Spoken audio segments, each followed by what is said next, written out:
Alright guys, welcome back to the channel. Now, I've just recently got back from Turkey. This is the reason why the Millwall preview is so late. This is the reason this video is so late. But obviously, transfer deadline day yesterday. Probably one of the better transfer deadline days of, my time supporting Albion. 4 players in, 9 new faces in total. A couple of players out, John Lecco and Samfield going out on loan to Charlton, who I do wish the best of luck. Obviously, it's important that they do get a bit more game time, and I'm happy to see them go out because I feel like Sam Field's a really good player who deserves to be in the first team a lot more. Same with Jonathan Lecco, really. I do think the only thing he lacks is his final touch and, that clinical finish, but hopefully going out on loan can help them both. Well, obviously, we had a great deadline day yesterday. The first player in was Grady Diangana. Now, I was really happy with this one after hearing a lot of positive things about from West Ham fans. He's 21 years of age, who plays centre attacking midfield. So he's really young, which has been what's really pleased me in this window. We haven't signed players who are really old. We've signed a lot of players who are really young and got a lot of potential, and I do feel like he is one of them.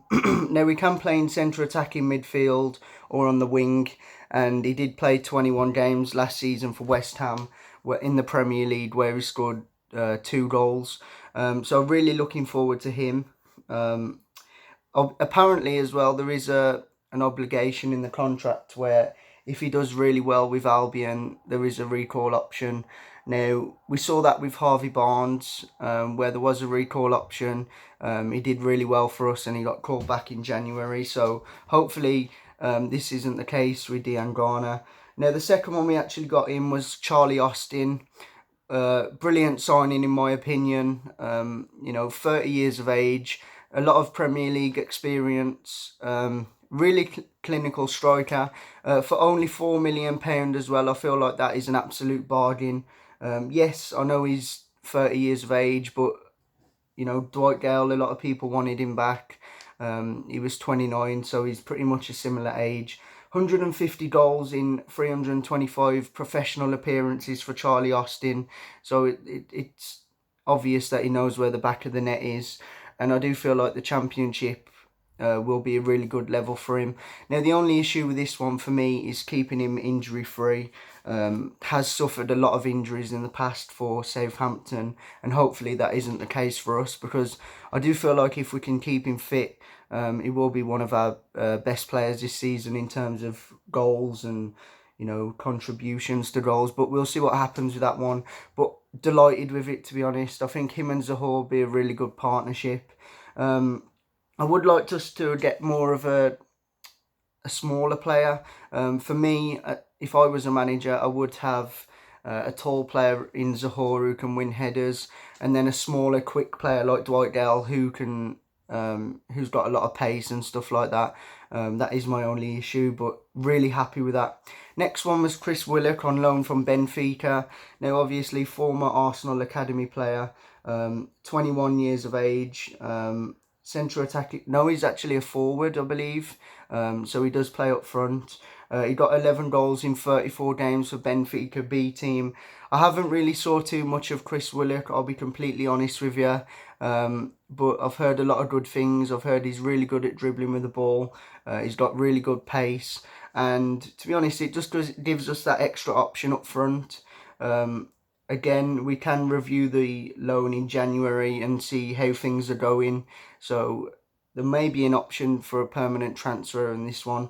The last one, which I was actually most excited about, there was a lot of speculation whether this one would happen.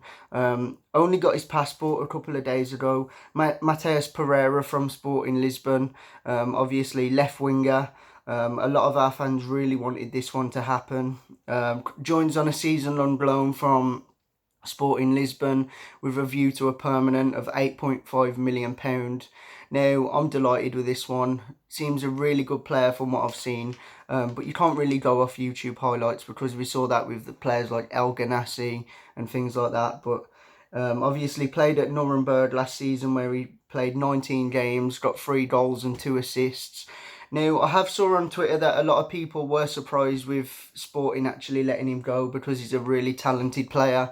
But overall, guys, absolutely amazing transfer window. Yes, we lost Jay Rodriguez. We didn't get Gale back. We lost Dawson. But I feel like we've done really well to keep players like Kieran Gibbs, Matt Phillips, and, you know, sign some really good players as well, like Semi Ajayi, Mateus Pereira, Willock, Austin. You know, I feel like every single transfer has been a sensible one. And like I say, credit to Luke Dowling where it is due, because, you know, we've slagged him off in the past, but for such, we haven't spent millions and millions of pounds, but I feel like the business, what we have done is really sensible. Puts us in a real good position for next season now, and I'm really excited. By the way, guys, the preview for Millwall will be out later today, so stay tuned. And don't forget to like, comment, subscribe. We'll see you in the next one.